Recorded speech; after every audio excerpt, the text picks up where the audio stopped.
Copwatch, policing the police every single day.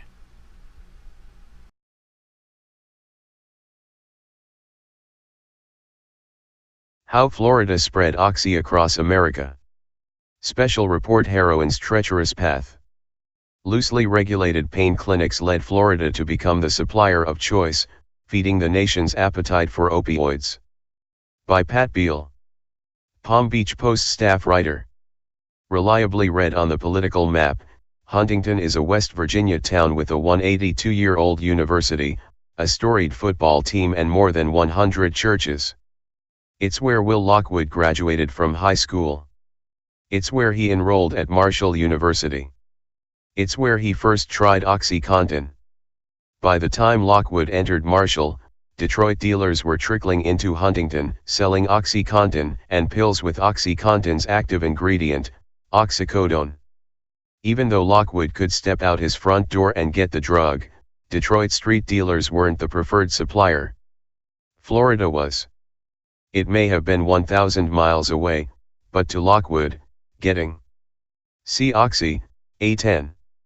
You guys in Florida are killing us up here. Florida Oxy flooded regions east of the Mississippi and reached as far west as Alaska.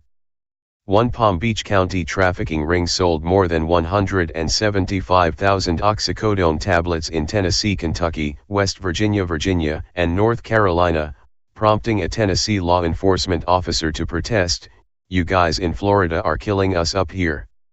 For more information, turn to page A10. Regions where Florida Oxy was trafficked. Oxy. From page A1. Oxycontin and oxycodone from Florida's loosely regulated pain clinics was legal, in a sense. Twice a month, different crews from Huntington crowded into vans and headed south, where Palm Beach and Broward counties were home to more than 200 pill mills, clinics where anyone with a fake ache and hard cash could walk out with pills and prescriptions. After hitting a string of clinics, the Huntington crews drove back with around 500 to 600 pills per person, said Lockwood. But it wasn't just a few hundred pills. It was tens of thousands. And it wasn't just Huntington. The West Virginia vans were part of a nationwide caravan heading to South Florida. Cars bearing tags from Kentucky, Tennessee, the Carolinas, Virginia, and Ohio crowded into one clinic parking lot after another, loading up on pills and prescriptions. News stories and law enforcement focused on those parking lot states in Appalachia, where dealers and addicts with a tank of gas or a cheap plane ticket traveled the Oxy Express to Palm Beach and Broward. But Florida's pill pipeline reached far beyond those roadways. By 2010, Florida was the oxycodone drug dealer of choice for drug users and dealers in the Great Lakes, New England, and Mid-Atlantic regions as well as the Southeast, DEA records show, an area spanning virtually every region east of the Mississippi. It wasn't just that Florida guaranteed a flow of cheap oxycodone. For 10 years, key lawmakers and agency heads repeatedly looked the other way as crooked doctors and bogus clinics flooded almost half the nation with the highly addictive drug. In failing to crack down, Florida extended by years the amount of time highly addictive oxycodone would be available to both first-time experimenters and addicts. It gave criminals the raw materials for trafficking. It gave Will Lockwood the Oxycontin needed to feed his growing habit. It paved the way for his eventual jump to heroin. Jumping state lines. Teenage high school wrestling buddies in Newport Richey ran oxycodone into Tennessee. They were paid with cash hidden in teddy bears. A Hillsborough County man mailed 17,000 pills to Glen Fork, West Virginia, a month's supply for every man, woman, and child in the tiny town. A Boston Chinatown crime boss trafficked pills from Sunrise into Massachusetts, New York, Rhode Island, and South Carolina. Wellington twins and pill mill kingpins Chris and Jeff George oversaw one of the largest operations in the country from their 5 Palm Beach and Broward clinics, pushing oxycodone into Kentucky, Tennessee, Ohio, and South Carolina. A husband and wife team operating out of a Forest Hill Boulevard clinic funneled pills to Delaware. At Palm Beach International Airport, Two federal security agents accepted $500 a pop each time they waved through thousands of pills bound for Connecticut and New York. A Palm Bay man's Puerto Rican family bought local pills destined for the working-class town of Holyoke, Mass. In Rhode Island, police pulled over a Lauderhill man caught speeding through Providence. They found 903 oxycodone tablets and 56 morphine pills in the car. Senior citizen and Tulane business graduate Joel Shumrick funneled more than 1 million pills into eastern Kentucky from his South Florida and Georgia clinics, much of it headed for street sales, an estimated 20% of the illicit oxycodone in the entire state. Van loads of pill seekers organized by VIP buyers traveled from Columbus, Ohio, to 3 Jacksonville clinics, where armed guards handled crowd control and doctors generated prescriptions totaling 3.2 million pills in 6 months. In Miami, Vinny Colangelo created 1,500 internet website names to entice drug users throughout the nation to one of his 6 South Florida pain clinics or pharmacies. Even the mafia got in on the Florida Oxy action. A Bonanno crime family associate oversaw a local crew stocking up on Palm Beach and Broward pain clinic oxycodone, upstreaming profits to the New York family. At times, it seemed almost no section of the country was free of Florida-supplied pills. When Olubenga Batamosi was arrested driving his Bentley Continental in Miami in 2011, the Oregon man was one of 2 traffickers overseeing a crew smuggling South Florida oxycodone to sell in Salt Lake City, Seattle, and Denver, as well as Nevada, Oregon, Texas, and even Alaska. Pharmacy delivers oxy pot of gold. It would be hard to overstate Florida's role in feeding the country's voracious appetite for oxycodone. Oxycodone 30 mg tablets were favored by addicts. And in 2009 and 2010, roughly 4 of every 10 of those pills were sold in Florida. Small wonder, of the nation's top 100 oxycodone buying doctors, 90 were in Florida. They were keeping busy. In the first 6 months of 2010, Ohio doctors and healthcare practitioners bought the second largest number of oxycodone doses in the country, just under 1 million. Florida's bought 40.8 million. Of the country's top 50 oxycodone dispensing clinics, 49 were in Florida. From August 2008 to November 2009, a new pain clinic opened in Broward and Palm Beach counties on average every 3 days, a Broward County grand jury found. Pharmacies, too, ordered jaw-dropping numbers of pills from drug distributors, the middlemen between manufacturers and pharmacies.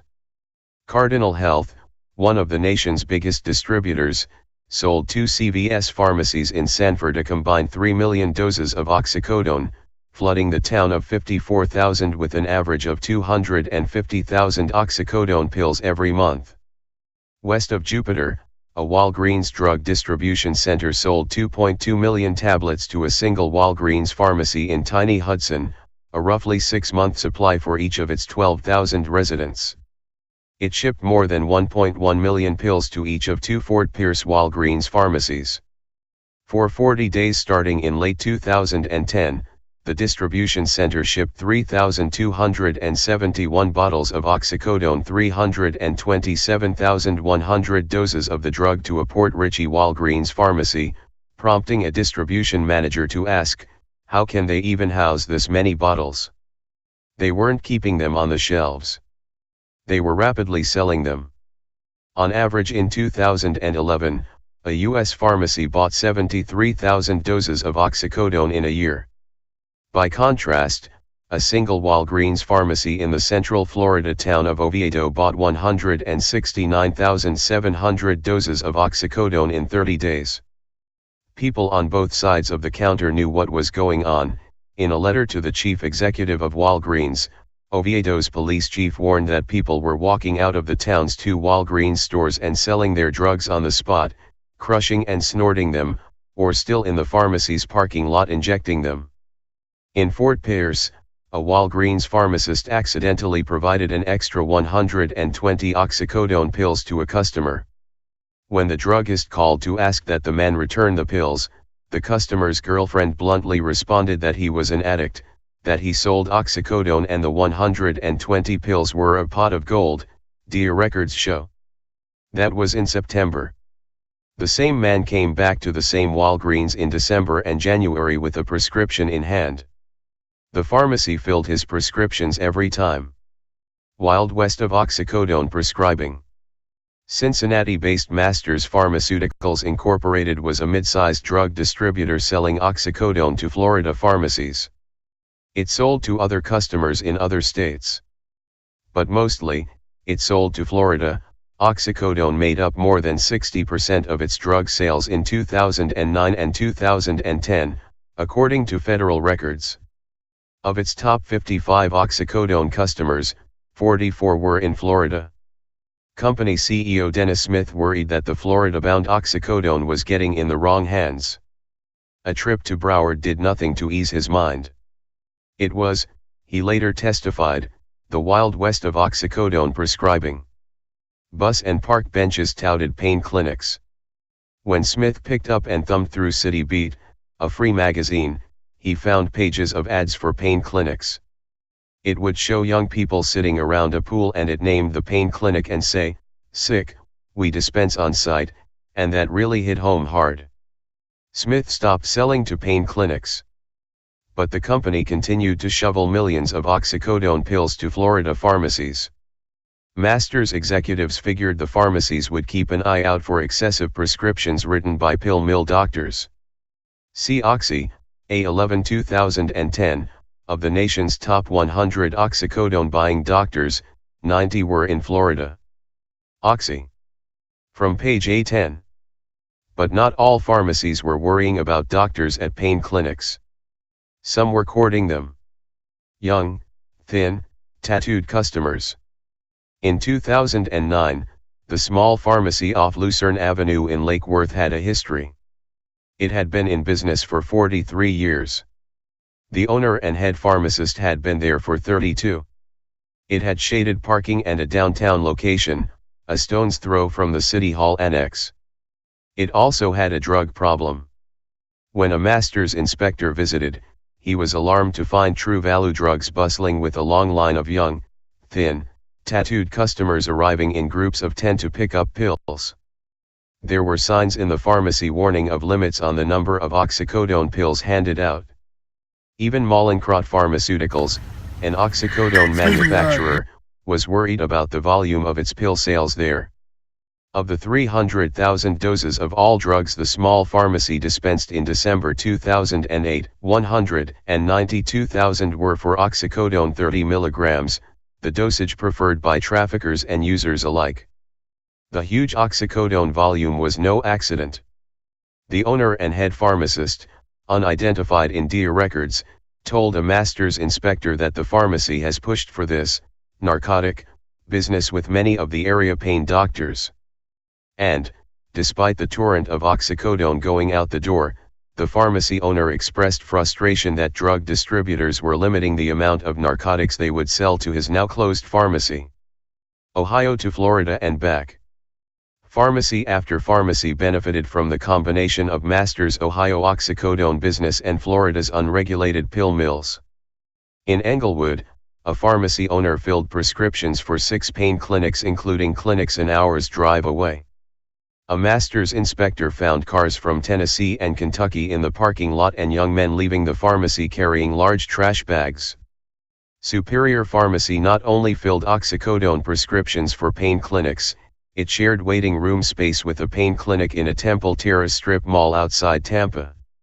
Neither Masters nor Superior had so much as Googled the background of pain clinic doctors writing those prescriptions, the DEA later said.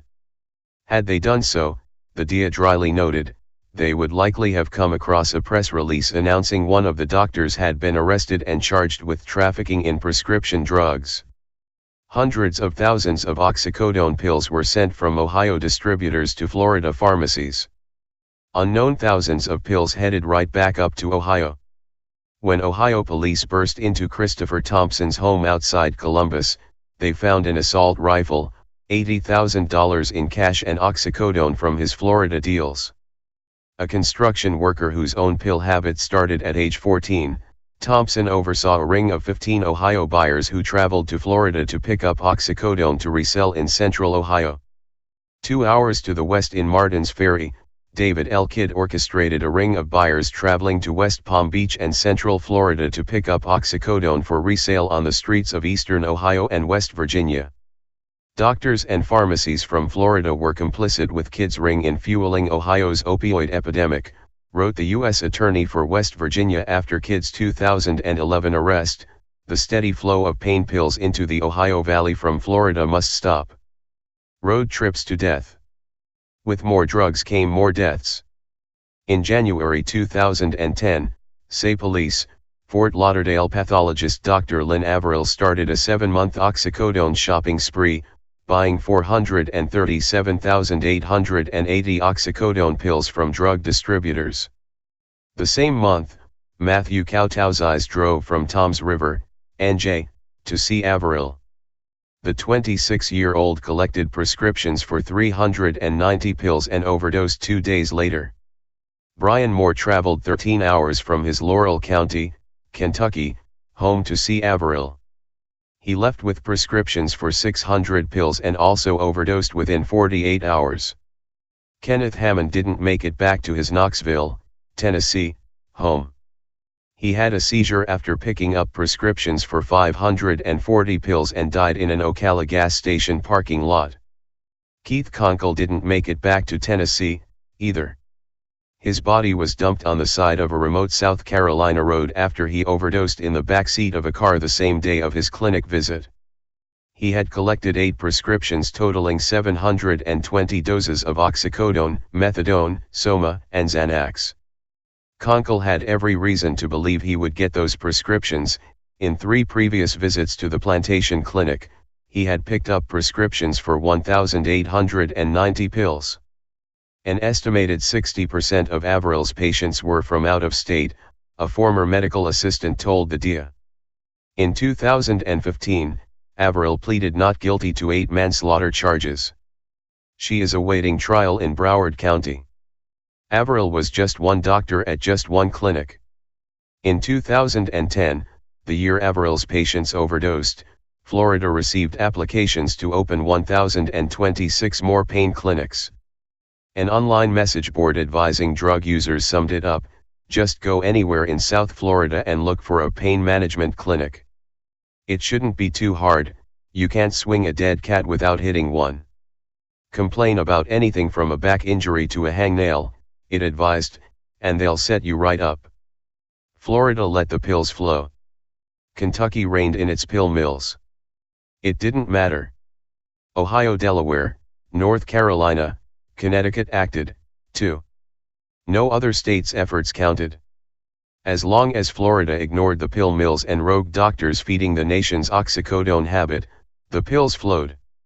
There were folks down there, where if I had an opportunity to get my hands around their throat, I would have wrung their neck, said Huntington Mayor Steve Williams. Deeply religious, Williams is hardly a violent man.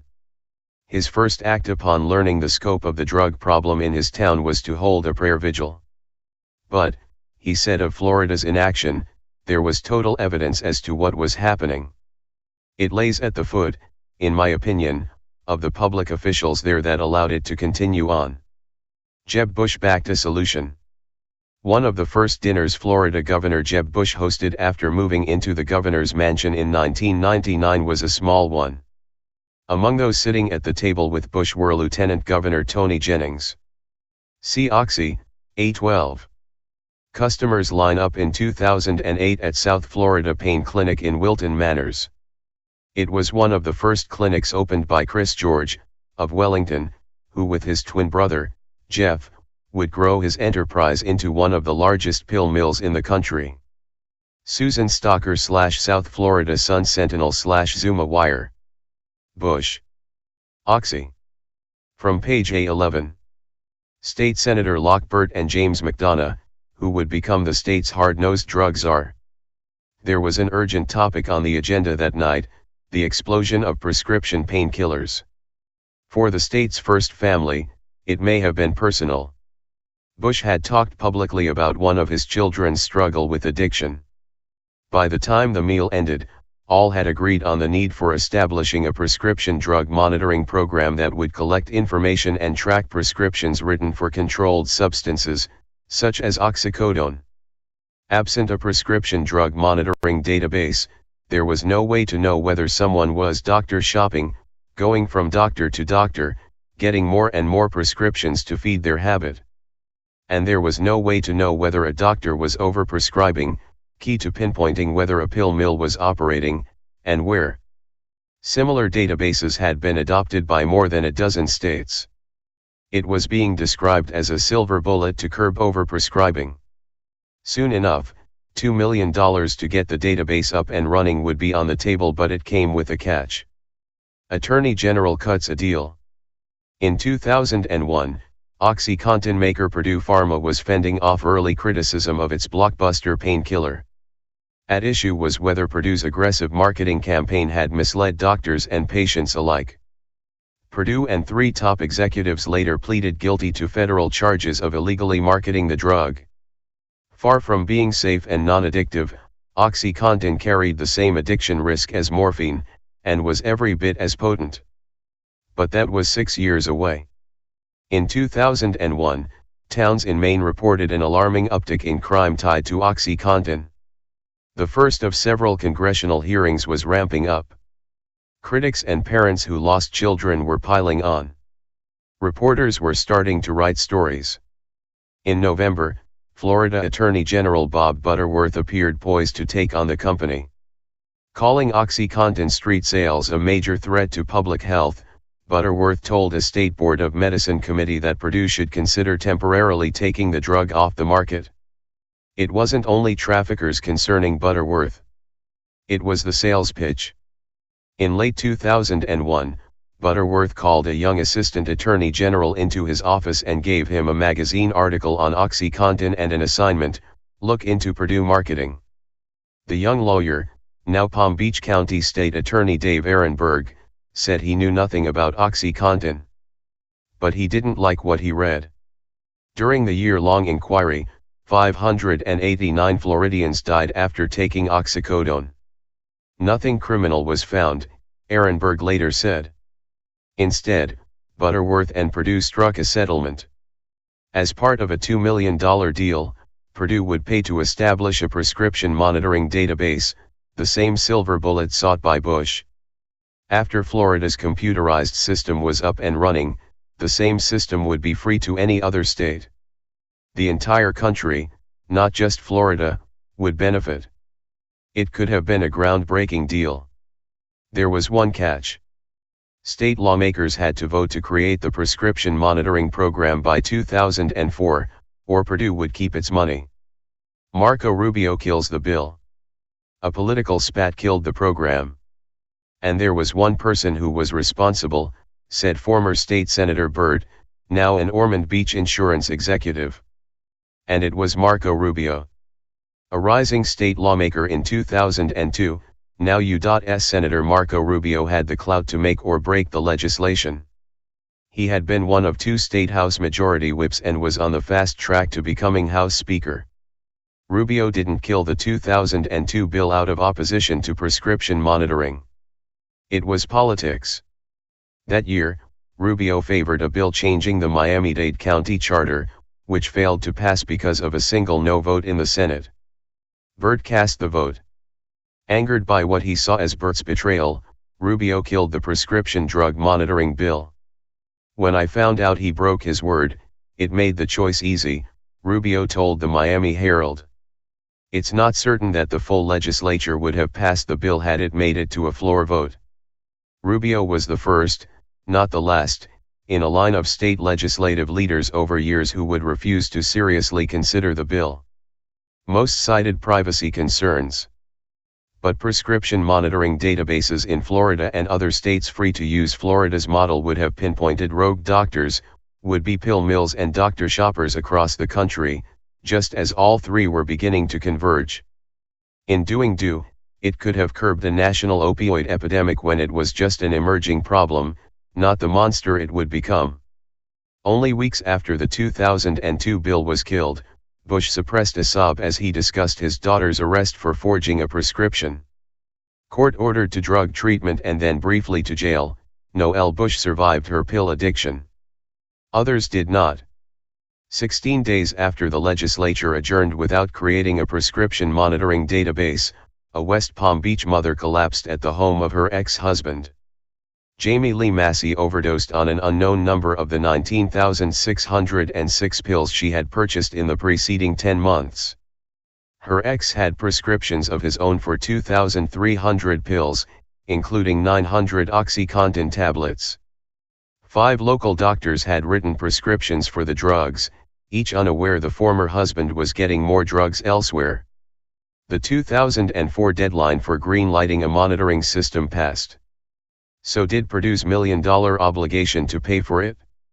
Between 2002, the year Rubio killed the database that could have identified doctor shoppers, and late 2011, when the database finally came online, more than 35,000 Floridians died after taking prescription opioids, including Oxycontin, annual Florida Medical Examiner's reports show. Not getting that bill through the legislature resulted in Florida becoming the pill mill capital of the United States, said Burt. There was heartache for thousands of families beyond measure, and it didn't have to happen. All of the pains up here. The East Kentucky hills and valleys of Greenup County sued Keith Cooper, a lanky, long-haired undercover cop turned sheriff. It's a backwater. I tell people all the time I am a hick sheriff from a hick location. But by 2011, the rural county and its sheriff had big city problems. Greenup is near the stretch of interstate highways that provided drug traffickers and users with a straight shot to Palm Beach and Broward pill mills. It's less than an hour's ride to Huntington Tri-State Airport, where a $27 flight to Fort Lauderdale was a popular draw for dealers hoping to stock up. Arrests for Florida pills soon eclipsed local arrests for pot. When we locked them up, we take all their pill bottles and all their paperwork, and we found maps to the doctors' offices and everything, recalled Cooper. I called the Florida Medical Board and gave them a big list of doctors, Cooper said. He called the State Pharmacy Board, too. He got no response. So then I called the Attorney General's office and the Governor's office. I was calling them all, the whole state. Of course, I was talking to the state police the entire time. I told them, all of the profits were down there. And all of the pains up here. Nothing happened. Florida's oxycodone pipeline continued to flow. On the other side of the law in Greenup, Mikey Frazier was banking on it. The Oxy Express. Frazier was on a scholarship to play baseball at his junior college in Chicago when he suffered a torn rotator cuff. Doctors prescribed Percocet, a pill containing oxycodone, in 2002.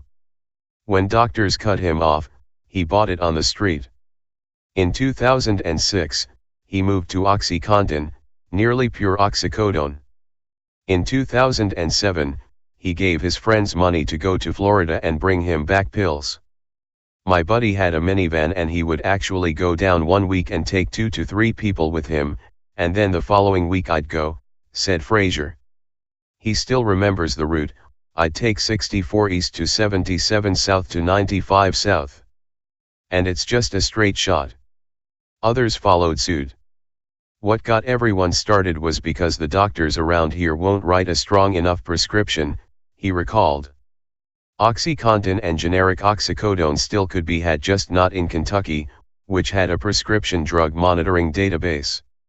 In Florida, there was none of that stuff that they check and find out what doctor you've been to, said Frazier.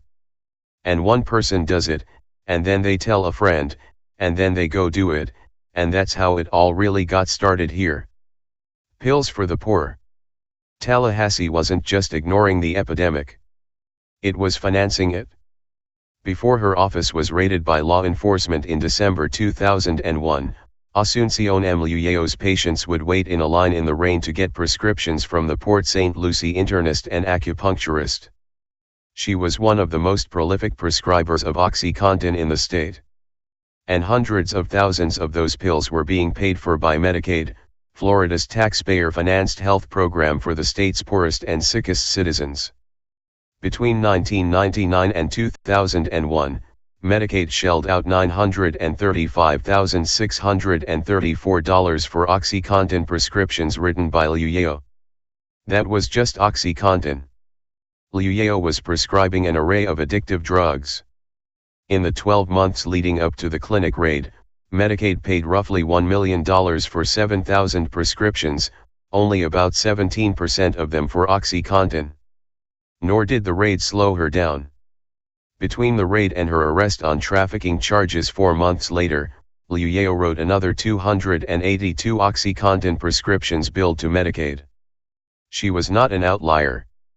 In 24 months, taxpayers footed the bill for more than 49 million doses of pills containing oxycodone, the C-Oxy, A13. In 2002, a political spat killed the prescription monitoring program. There was one person who was responsible, it was Marco Rubio. Former state senator Lockbird, Butterworth, Rubio, Cooper, Oxy. From page A12. Palm Beach Post found in 2012, even though there were only 1.36 million Medicaid patients, half were children. The sheer volume of pills might have been a tip-off that the drugs were not all intended for legitimate use. So were arrest reports dating to 2001. One man had used his 7-year-old son's Medicaid number to doctor shop for Oxycontin. A Miramar pharmacist who billed Medicaid $3.7 million for Oxycontin pills was charged with paying Medicaid patients $150 each to use their IDs. Medicaid paid for more than $300,000 to fill Dr. James Graves' Oxycontin prescriptions. The Florida Panhandle physician was the first doctor in the nation convicted of killing patients by overprescribing Oxycontin. Addiction risk for people taking high doses of oxycodone begins climbing after just 3 days, a recent study concluded.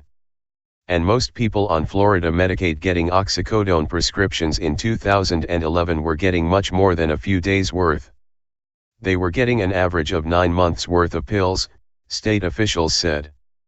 Pill mill doctors prescribed 1 million of those pills. Doctors working for the George twins trafficking empire prescribed at least 102,081 oxycodone pills billed to Medicaid before the ring collapsed in 2010.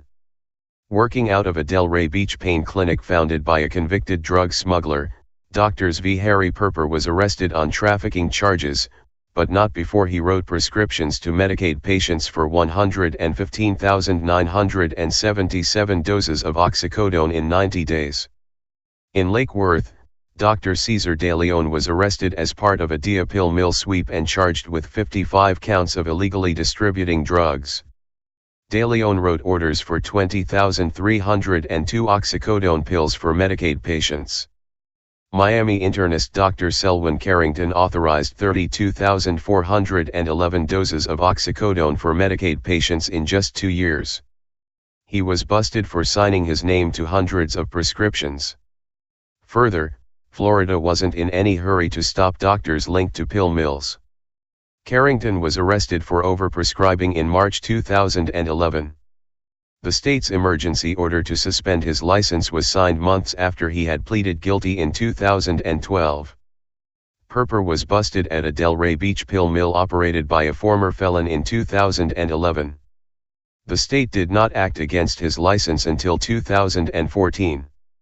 Joseph M. Hernandez was writing prescriptions from his car, a veritable pill mill on wheels, when he was busted in February 2010 on one count of trafficking in oxycodone. That didn't stop him, and neither did the state. Florida's Department of Health didn't file paperwork to restrict his license for almost 18 months. During that time, Hernandez wrote oxycodone prescriptions for Medicaid patients totaling 258,940 doses, representing a taxpayer-footed bill of $130,165. A vote, but little progress. Kelly Skidmore is exactly the type of person Purdue Pharma's Oxycontin marketing was intended to reach. Diagnosed with juvenile arthritis, the former state legislator's struggle with chronic pain began at age 4. Skidmore was wary of opioid painkillers, though. One reason her willingness in 2009 to work with Purdue was surprising. But she did it to get Florida's dormant drug monitoring database up and running. Then a state representative in a district straddling Palm Beach and Broward counties, Skidmore, recalled that, "They came to me and said, could you help get it across the finish line?" Oxycontin and prescription opioids, a serious problem in 2002, had evolved into a full-blown crisis in the ensuing 7 years. Broward alone had more pain clinics than it had McDonald's. Deaths tied to oxycodone had exploded, up by 263% since the prescription monitoring database had first been proposed and killed. Overdoses from all drugs were claiming more than 7 lives a day. By God, if we had had 7 dolphins a day dying and washing up on Florida beaches, we would have been appropriating money and solving it, Skidmore said. Skidmore believed a database wasn't going to resolve the underlying addiction crisis. Still, it was a start. Not a silver bullet, but maybe silver buckshot, she said. The database law passed with gaping loopholes. No healthcare professional would have to report opioid prescriptions or check the database before prescribing more. And the state refused to pay for it? Just to get that one little piece, took 9 years of filing bills, and then it had no teeth, Skidmore said. And it should have been the easiest piece. Rick Scott under pressure. The DEA all but wrung its hands over Florida's lethal inaction. The agency ticked off a devil's brew of regulatory loopholes. Florida's health department regulated healthcare professionals but not pain clinics. The state's Agency for Healthcare Administration regulated pain clinics that accepted insurance, but pill mills were most often on a cash-only basis. And the prescription monitoring database, mired in a vendor dispute, remained stalled. In early 2011, when Governor Rick Scott took office, just one drug, oxycodone, was claiming 6 lives a day. Deaths tied to all drugs claimed 25 a day. In the handful of Appalachian states where traffickers were bringing back South Florida pills, it was worse. Ohio's death rate for oxycodone and similar opioids had doubled in 24 months, federal records show. Kentucky's was up by more than 50%. And in West Virginia, home to hard-hit Huntington, death rates tied to pill mill drugs such as oxycodone and opana had climbed by 341%. The DEA formally pinpointed Palm Beach, Broward, and Miami-Dade counties as the nation's single biggest hub for trafficking pills across state lines. Within weeks of being sworn in, Scott abolished Florida's Office of Drug Control, eliminating the state drug czar position, announced plans to drive a final stake in the heart of the database, and rebuffed Purdue Pharma's renewed offer to help pay for it. Scott, a Tea Party conservative, cited privacy concerns, expressed skepticism the monitoring program would work, and raised the possibility taxpayers would be left with a $500,000 a year bill to operate it. Attorney General Pam Bondi had also ridden the Tea Party wave to her position. She shared many of Scott's conservative convictions. Unlike Scott, the former prosecutor relentlessly lobbied to keep the database alive. Florida's failure to adopt the drug monitoring database was so out of step with the rest of the country that it began spawning conspiracy theories on both sides of the law. Everyone knew prescription monitoring was going to kill the pill smuggling business, said a corrupt Florida Highway Patrol trooper as he drove a load of pills out of Florida, according to a federal lawsuit. Talking to the confidential informant in the seat next to him, the trooper speculated someone in Tallahassee must have a piece of the action, because Scott was so adamant about not putting that system in place. Right. In Greenup, an infuriated Cooper told a reporter, "In my opinion, Scott's getting money from somewhere. He has to be." A few days later, recalled Cooper, a lieutenant with the state police I'd been talking to down there called me, said, "Man, just a heads up, I wouldn't come to Florida." In states on the receiving end of the Florida pill pipeline and among federal officials, Scott's resistance triggered outrage. In Kentucky, where as much as 60% of the illicit oxycodone in that state flowed from Florida, Lieutenant Governor Daniel Mungiardo proposed erecting billboards at the Florida state line, "Welcome to the oxy-tourism capital of the world." U.S. House Appropriations Chairman Hal Rogers, also from Kentucky, twice wrote Scott. "Canceling Florida's prescription drug monitoring program is equal to firing firefighters while your house is ablaze," he wrote. R. Gil Kerlikowske, director of the White House Office of National Drug Control Policy, asked to meet with Scott. So did DEA Administrator Michelle Leonhardt. 3 U.S. Senators, New York's Chuck Schumer, West Virginia's Joe Manchin and Rhode Island's Sheldon Whitehouse joined Florida's Bill Nelson in pointing out that the pills weren't just a Florida problem, there were serious ramifications for the rest of the country, wrote Nelson of Scott's reluctance to crack down. And then Brandy Meshad died. A teen's death, a changed outlook. Scott met Brandy when she was 3 years old, said her mother, Lisa, when both the Meshad and Scott families lived in Nashville. She was still in high school when a friend gave her oxycodone. By her senior year, the once outgoing Sarasota teen's downward spiral had begun. It was twice halted after she entered rehab. Each time, she left with new hope. "I want to fall in love and start a beautiful family and become the best mommy," Brandy wrote in her journals. She overdosed and died in her grandparents' home on March 8, the first day of the 2011 Florida legislative session. The 18-year-old had relapsed and taken Opana, an opioid frequently trafficked by pill mills. She had been found by her father. Almost immediately, her parents, Lisa and Gavin Meshad, got on the phone with Scott. "As a desperate parent who just buried your child, why would you not pick up your phone if you could?" said Lisa Meshad. Meshad said she believed Scott, whom she supports, was in a difficult position over the database. "I think he did listen," she said. Lisa Meshad, now Lisa Brandy, drove to Tallahassee, friends and family with her in a car caravan to lobby in support of the prescription monitoring database and tough new laws reigning in pill mills. "We demanded a response, and it came from grieving parents." When she walked into Bondi's office out of a freezing rain, Brandy's picture was already on the Attorney General's desk. Testifying before a U.S. House subcommittee on the dangers of prescription drug abuse weeks after Brandy's death, Scott abruptly announced he would endorse the monitoring database. "A good friend of mine's 18-year-old just died 2 weeks ago of an overdose, and he found her," Scott said at the hearing. Like Bush before him, Scott had his own personal backstory, which he rarely shared. "I have a family member that has been addicted his whole life, never beat it," said Scott of a brother. "He started at a young age and never beat it." Bondi was wearing a rubber wrist bracelet with Brandy's name on it as she and Scott watched Florida lawmakers finally take a floor vote on the pill mill laws.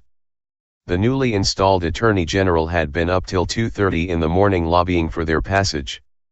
In June, Scott signed off on the pill mill laws. In September 2011, the database went live. In October, doctors and law enforcement could look up a patient's drug history for the first time to determine who was doctor shopping for pills, and which doctors were prescribing huge quantities of opioids.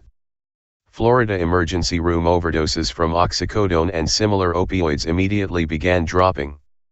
So did deaths. The street price of oxycodone soared. The pill pipeline supplying half the country began drying up. But worse was coming. PBeal at pbpost.com reporter Lawrence Mower, staff researcher Melanie Mina and visual journalist Thomas Cordy contributed to the story. Florida Governor Rick Scott, at a news conference in Miami in August 2011, talks about solving the problem of prescription drug abuse and touches on his own brother's drug problems. In the background, $1 million worth of pain pills turned in by pain clinics. AP photo/Miami Herald, Tim Chapman.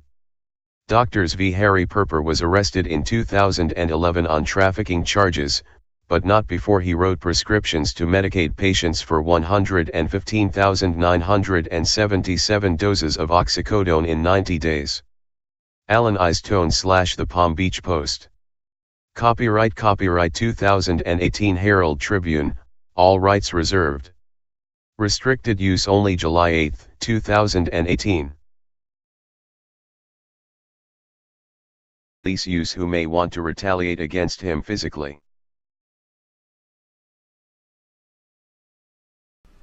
Hey Charlotte County, this is Charlotte County Copwatch, and I just wanted you to know that I am using this stuff under fair use. And also remember to like and subscribe this channel. Also too, keep in mind I do not make any money on YouTube. This is 5 hours work a day, you know, fighting for freedom. And you can donate with PayPal and Patreon. I just want you to think about this. If everybody gives to PayPal and Patreon, Patreon is every month. Actually, PayPal you can do every month. I have 12,000 subscribers. If everybody gives, I can quit my regular job and go full-time investigations on Charlotte County and possibly even more and beyond. So just keep that in mind. If everybody helps out, I can go full-time doing this. Thanks.